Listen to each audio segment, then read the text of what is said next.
From the Oklahoman newsroom, it's time for Thunder Thursday, our weekly look at Thunder basketball. I'm here in studio with fellow columnist Barry Trammell and Thunder beat writer Eric Horn. Guys, the Thunder season is 3 games old. 3 losses old also for this team. Where's a sack? I need a sack. Put over my head. Saints fan over here. I don't know if it's time for sacks over our head and ashcloth or whatever else there is to talk about, but 0-3, a loss to the Warriors. We can live with that, but losses to the Clippers, losses to the Kings that went the other way has people wondering, is it time to panic 3 games into the season? Eric, time to panic? No, it's never time to panic after 3 games. But it is troubling that this Thunder team has started off another season as slowly as they did last season. Even last season, they had 1 win in their first 3 games. It's the first time in franchise history the Thunder's lost its first 3 games. So I asked Paul George this, is he worried that, last year they started off slowly, they said they were going to get things corrected, and this year it kind of seems like the same message. He said if he could snap his fingers and fix it, he'd fix it. So the Thunder might want to find some kind of snap your fingers magic because it's not getting any easier for them. They got Boston on Thursday. Well, they're not going to snap their fingers and find any magic. So, Barry, you pressing the panic button yet on this? Well, I never advocate panicking. However, it sure seems like it might be fun. It's one thing, as you said. I mean, the California 0-2, that's disappointing. But now they're 0-3 against all California teams, and that was very startling Sunday night. They seem to have a propensity to start slowly under Billy Donovan, so maybe that's part of it. You can't really buy into this new roster, learning all that kind of stuff. I mean, the Clippers are a brand new team, so all kinds of things going on. I don't know. They can't shoot, they can't defend, and in the modern NBA, that's a recipe for disaster. Yeah. And Barry's right about the new roster stuff. Everybody in the NBA has a new roster. Every team in the NBA has roster turnover, and the Thunder's been touting continuity all preseason. They finally have Paul George and Steven Adams and Russell Westbrook all signed long term. So the whole new roster thing and guys getting used to stuff, that's not an excuse anymore for this team. They've got to play better. They've got to be more consistent on both ends, and it's troubling, and it might be troubling for Billy Donovan's job security that we're still talking about consistency 4 years into his tenure. Yeah, guys, and I did a little math, which is always dangerous, but 82-game NBA schedule, if you equate it to an NFL schedule of 16 games, we're really early in the third quarter of the opener of the NFL season. So it is early, and yet when you talk about some of these trends, Barry, you wrote about this after that Kings loss, that this is not a roster built to play in today's NBA. It doesn't shoot great. Right now they're not defending all that well, or they didn't defend well that night, for goodness sakes. Which, in your mind, is the bigger issue? Is it the offense or is it the defense? Well, the defense is fixable, I think. I don't know what you can do about the offense. They don't have enough shooters. So everybody knows it. They're going to be packing the paint. They're going to make it tough. Guess what Russell Westbrook also didn't get Sunday night? He got none of the 17-foot elbow jumpers either. That's where people are playing the Thunder. They're playing them inside the three-point line. They're inviting the three-point shot. Billy Donovan talked about how, the offense actually generated a lot of good shots, a lot of open threes. You didn't generate them, Billy. They gave them to you. That's the game plan when you play the Thunder. Don't let them in the paint. Don't let them inside that line. Beg them to shoot three-pointers. Put out popcorn and blankets and lounge chairs. Invite them to live on the three-point line. Sprinkle sand. Make them think they're at the beach. Whatever it takes to get them to launch three-pointers. And they're doing it at a dizzying frequency. And it's 23%, and they've shot 100 and what? I don't know. Too many. Yeah, Too many. They're well into the high 38 a game. They're averaging 38 three-pointers a game. And yet they seem content to take them, Eric, when they really don't have great shooters. So Does that lead us? Are you going to follow Barry and say the bigger concern is the offense, or are you more concerned about the defense right now? No, I'd agree. The bigger concern is the offense. Now, I do have concerns about the defense from this standpoint, and Barry alluded to this in the column he wrote after the Kings game. The NBA is trending toward offense, and with the new rules in terms of the officials being a lot more aggressive in terms of calling the game, they're not allowing as much hand touching or grabbing. You know, they already ruled out the hand checking in the mid-2000s. They're getting even more aggressive with that. How's that going to change the game for the Thunder when a guy like Andre Robertson comes back, who is a guy who does have an aggressive defensive style? Is that going to negate the way that he plays his game? Is that going to negate the Thunder's style of defense? If Andre Robertson can't play defense the way that he is supposed to, and everybody's been saying that he's the key to the Thunder getting back on track to where they're supposed to be, then the Thunder might have to find a different way to win games. And the different way to win games would be to outscore the opposition, and they're not going to be able to outscore the opposition because they can't shoot. So the basis is that the shooting is the problem. They have a roster that's flawed. They don't have enough shooting. They've got a lot of great athletes, but if people are packing the paint, as we talked about, and they're cutting off the lanes, the driving lanes, and they're inviting you to shoot three-pointers, you got guys who can't shoot three-pointers who are shooting three-pointers, and that's a recipe for disaster. Yeah, and we've seen it, and we definitely saw it against the Kings, a team that the Thunder needs to beat. And instead, we've seen them not only lose out there last year, lose here, obviously a game that they've got to win. Guys, as we talk about what ails the Thunder, could some fixes come in some different lineups? You know, Terrence Ferguson has been talked about a lot. He's really struggling right now. Does he need to not be in the starting lineup? Maybe Patrick Patterson. Eric, are there some fixes in the lineup itself that could potentially help the offense and the defense for the Thunder? Yeah, you know, Billy Donovan is still yet to try Timothé Luwawu-Cabarrot or Abdel Nader. He's been going with Ferguson, Abrinas, Hamidou Diallo, and a little bit of Deonte Burton at that shooting guard or off guard position. Maybe even throw in some Dennis Schroder. We didn't see Raymond Felton in the last game once Russell Westbrook came back. You'd like to see more Hamidou Diallo, Alex Abrinas. The question is Alex Abrinas ever going to stay healthy enough to where he can get consistent minutes? And is Hamidou Diallo going to be able to sustain what he started as a 20-year-old? He's been great so far, and he's been one of the guys who's actually been a good close-range finisher. But there's going to be a time where teams are going to get key into what he does best. They're going to get tape on him, and he's going to have to start knocking down jump shots. Everything that Hamidou Diallo is converting right now is around the rim. That's a credit to him as a rebounder and as a finisher. But the shots that Terrence Ferguson is missing right now from the perimeter, those are shots that Hamidou Diallo might be missing in the future. So he's got to show that he can hit an outside jump shot as well. You know, he's shown it a little, but he hasn't shown it a ton.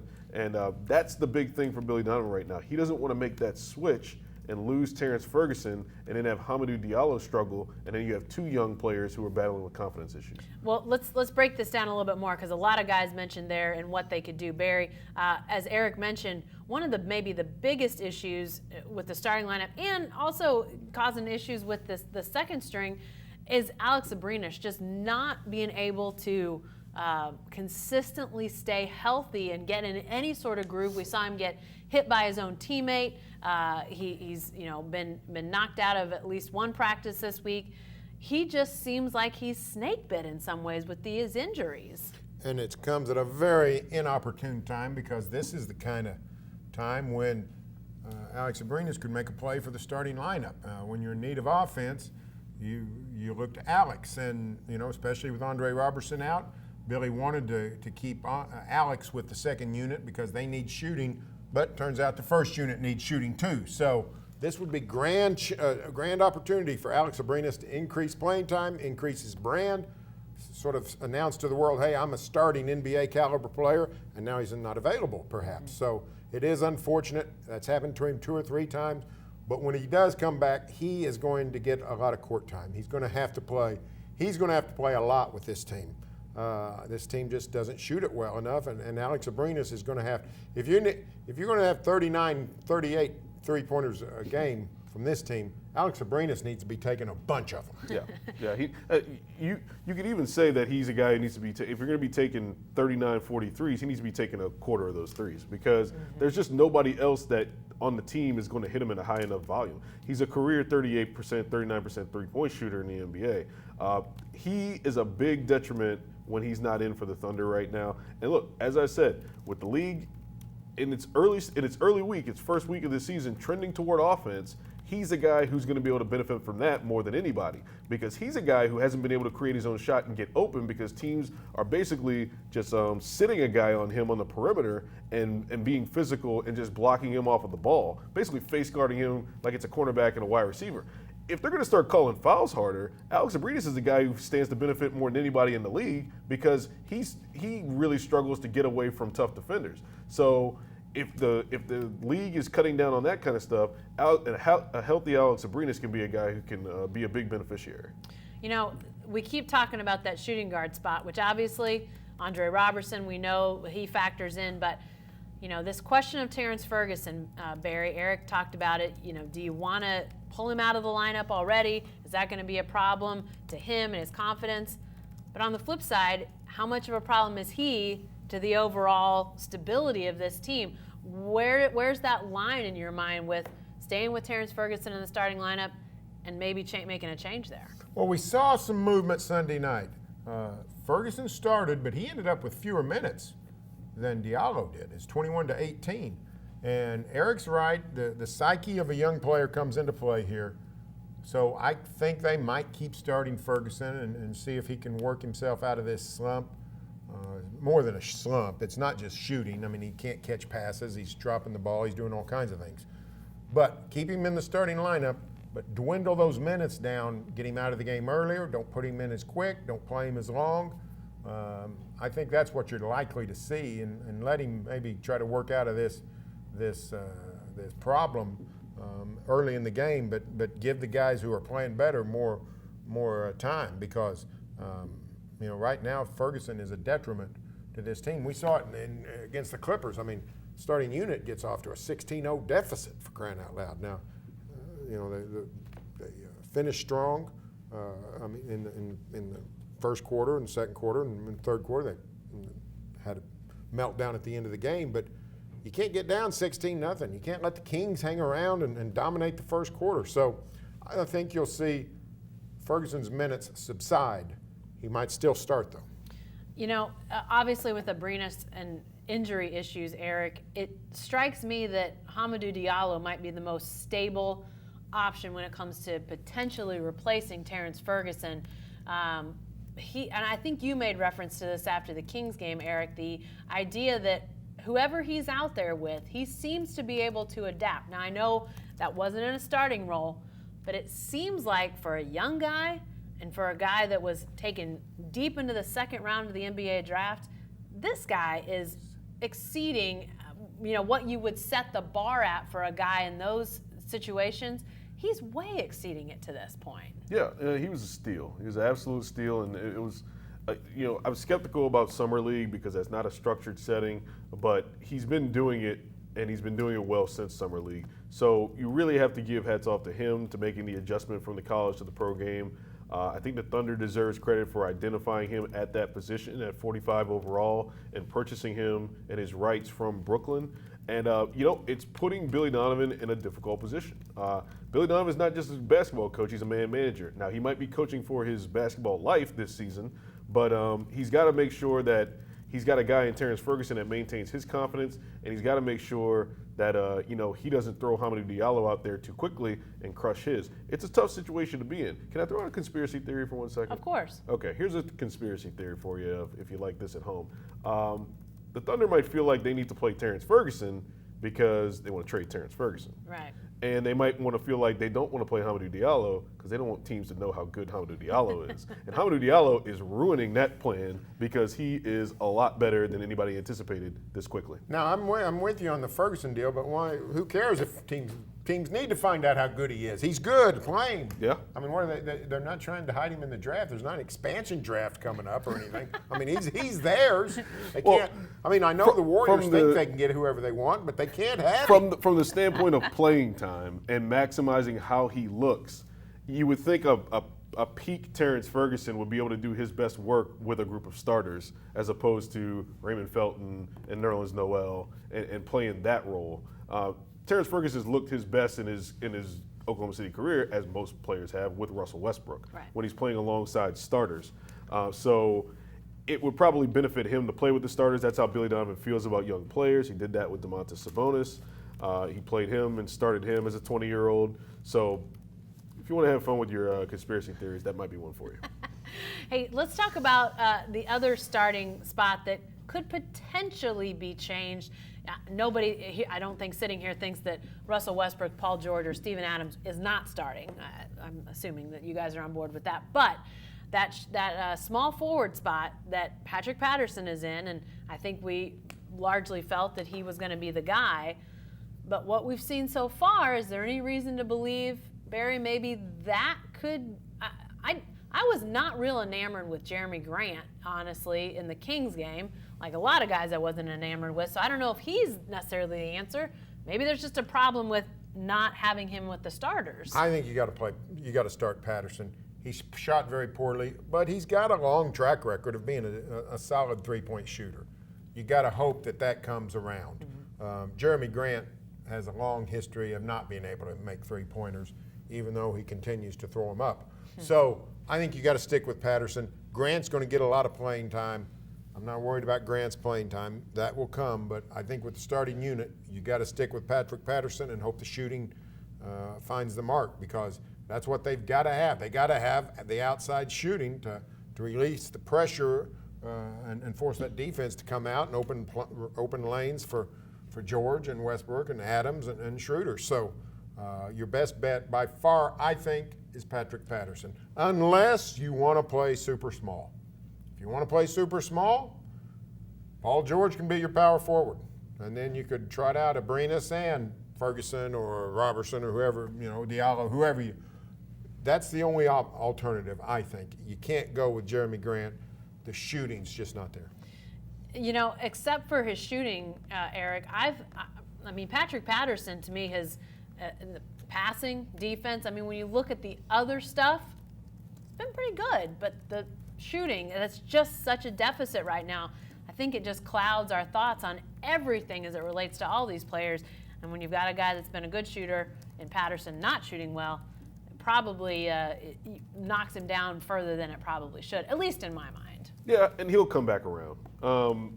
More than Ferguson, I believe Patterson will come back around because of what Barry said, the track record. He shot 38% last year, and you don't think about that with Patrick Patterson because there were so many stretches last year where he didn't look good, but he ended up shooting 38%. He also had a slow start last year as well, so Patterson's the guy who's going to come back around once Russell Westbrook plays more games with those guys and they get back into a rhythm.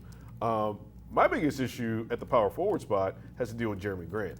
And the Jeremy Grant situation is, he's playing a lot of second unit minutes with Nerlens Noel, and Jeremy Grant was used to playing that small ball 5 last year, and he was really comfortable because he was able to do a lot of his offensive work in the paint, around the rim, and play that 5 position. Now he's having to play the 4, and the Thunder's asking him to stretch the floor, not just with Nerlens Noel, but when he's on the floor with a Steven Adams as well. So that's not what you want Jeremy Grant doing. You don't want Jeremy Grant shooting threes. He had gotten so good at going to the basket, working around the basket, drawing free throws, drawing contact in the paint, that you don't want to take away from what Jeremy Grant was developing so well at. To make him space the floor is a detriment to him and the team. So the Thunder's got to find a way. That's Billy Donovan's next challenge. Find a way to balance the minutes between getting Jeremy Grant to play the offensive position he's been most comfortable at going back to last season. Okay, we've mentioned this guy's name a few times, but not enough. Russell Westbrook. He came back in the home opener, which, we knew he was getting close, obviously, but he was not up to his normal standard in terms of just looking like himself. But, Barry, what were your impressions of Westbrook, as he's coming off this treatment, being out, not really having the preseason to do much of anything. I thought his energy was fantastic. I thought his fire was the same as always. I thought his return energized everybody, from fans to players to everybody. The two things I would be critical of Russ on this game was I thought he gave in to the frustration of the offense with a lack of being able to hit a shot. He hit his first three-pointer. That sort of emboldened him to keep shooting. When the frustration hit with the team, Russell gave in to it. He started launching ill-advised threes himself. You know, Russell has on catch and shoot. This is Eric the Red's all-time great commission here. Shoot off the catch and shoot. Do not shoot off the dribble, Russell. But Russell launched some dribble threes. Ended up 1 of 6. A lot of those were just taken out of desperation, not because of the clock, just out of this, nothing's working. Yeah. Why don't I have to shoot a flare? The other thing, I thought Russell's defense was lax in terms of he wandered too much, he gambled too much, and the whole thing fell apart. He wasn't the only one. The whole dang team wasn't guarding anybody. But, you know, I was hoping that Russell would turn over a new leaf defensively. That was probably Pollyanna-ish thinking. My bad on that. But it was great to have him back. Thunder certainly looks a lot better with him. But those are the two things: shot selection and defensive commitment. Biggest, much of the same. I was going to say, that sounds like some of the same things we've said for a while. Eric, what do you feel like was biggest positive, biggest negative about Russell Westbrook? Look, as Barry said, the energy. This was a team that came out very flat against the Clippers. They looked like they've been in LA for however many days and had their fun, but you could feel the energy when Russell Westbrook was on the floor, and it was completely different. The pace was higher, and they actually came out, and you know their offense wasn't awful to start. And the energy and the effort was very good to start with Russell Westbrook. He completely changed that dynamic. It's going to help Dennis Schroeder's game when Russell Westbrook is fully back, because Dennis Schroeder is going to be able to get more comfortable playing against second units, and he's frankly a starting guard in the league. He's not of a Westbrook caliber, but he's a guy who's going to be able to feast on second unit guards. And, you know, as Barry said, the defense, you can't really, well, I'm going to take that back. You need to expect Russell Westbrook to play defense, but Russell Westbrook hasn't played consistent defense his entire NBA career. He's certainly not going to do it when his conditioning is at the level it's at right now, because he didn't have a preseason. He was winded a lot during that first game that he played, and even though he was winded, he still had a magnificent game, and he was very efficient offensively, even though he missed those 5 3-pointers, which, again, came as part of the offense not making shots around him. When Westbrook sees that the shots around him aren't falling, he was doing a good job of setting guys up.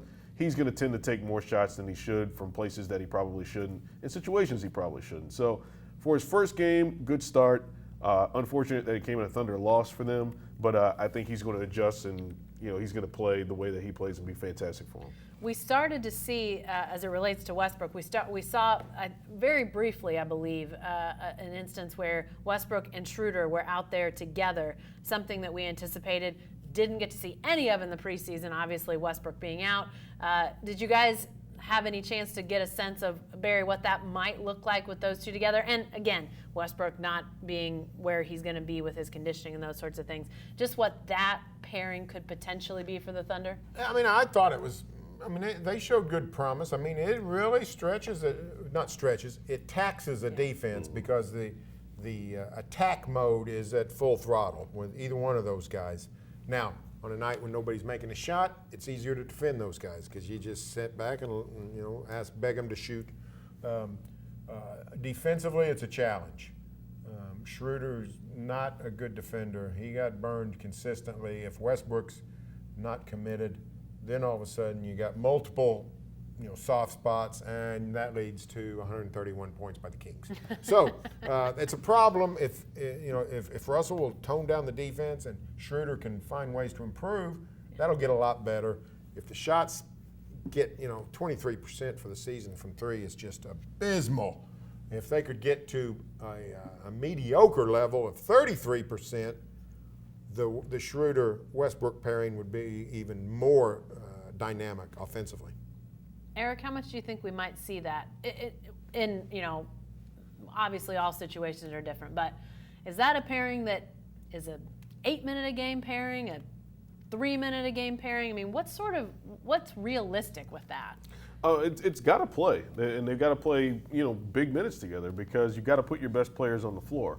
And even if those guys aren't great perimeter shooters, they're going to put more pressure on the defense, and they're going to make a defense think or take a step toward another direction that's going to open something up for somebody else. I thought in the few minutes that they played together, it looked positive offensively. Westbrook made some nice, cuts and then darts to the rim off of a Schroder pass. They're just not going to be able to knock down enough open shots as of how we look at it right now. I mean, Schroeder's a guy who has had some catch and shoot success in his career, not last season, but the couple of seasons prior to that when the Hawks were a better team. So we'll see if that improves when those guys get together more. The defense is going to be a struggle because they're just both not very good defenders, not very engaged defenders, and Schroeder's a smaller guy, so he's going to be really taken advantage of and picked on by some other teams who have some bigger guards. So, work in progress. They're going to have their nights where they look good together, but they're going to have a lot of nights like Sunday night too. Guys, before we get out of here, let's look ahead real quick. Thursday night, Boston is in town. Celtics are here. Sunday night, it's the Suns, which, you think that's a win, but after the first 3 games, I don't know. And then the Clippers. I was going to say the Lakers. That's a whole other animal. Clippers are in town on Tuesday, a team that the Thunder's already lost to. The next 3, you got to think there's a win in there somewhere, but, we started off talking about panic button, Barry. If there's not a win out of those next 3 games, I think 0-6 start. You're calling an 0. Jacko's calling an 0-6 start. I'm not. Panic! Red alert! 0-6 start. I think you might have just read too much into what I said, but here's how to picture that. Pandemonium in the streets. The people will be closing down the bridges. The grocery stores will be empty. It'll be madness. Eric? Here's the deal. I'm not saying they're going to go 0-6. All right, I'll say this first. They're going to play well against Boston. They get up for the good teams. It's true. And that's an indictment of them as a team, but it's also a good thing too because they play well against the good teams, or they at least play hard and more soundly against the good teams. But I will say this. Barry wrote about this on Sunday. With the way that the league is shifting, like we said, you can't expect this Thunder team to go blow out a Phoenix. A Phoenix can push the Thunder because the league is playing at a faster pace. And the Thunder was supposed to hang its hat on defense. And defense does not matter in the first week of the season. So if the Thunder's not going to play any defense, or they're not going to make the proper adjustments to be able to play defense the way that the league is trying to get these guys to play defense, then you know what? Phoenix is going to come in here and look really tough too because they've got a guy named Devin Booker who you're not going to be able to put your hands on him, and next thing you know, he has 35 points. Phoenix has better shooters than the Thunder. They have a guy named Devin Booker. He's a better shooter than anything the Thunder can throw out there. So it's scary. It's scary to think about the prospects of this Thunder season 3 games in. They're going to get better. They're going to be in the playoff race, but there are going to be some ugly, bumpy times until the Thunder makes the proper adjustments. I think Eric came closer to saying it's an 0-6 start than I did, but I'm just saying. I think it's going to be a 2-4. I think they're going to lose to Boston, and then they'll beat Phoenix, and then they'll beat the Clippers. All right. 7 o'clock against Boston on Thursday, 6 against Phoenix, and then it's another 7 o'clock start against the Clippers next Tuesday. We'll continue to cover all the Thunder madness as it rolls along here in the first couple weeks of the season and throughout the rest of the season. So be sure to stay with the best coverage team anywhere at newsok.com and every day in the Oklahoman.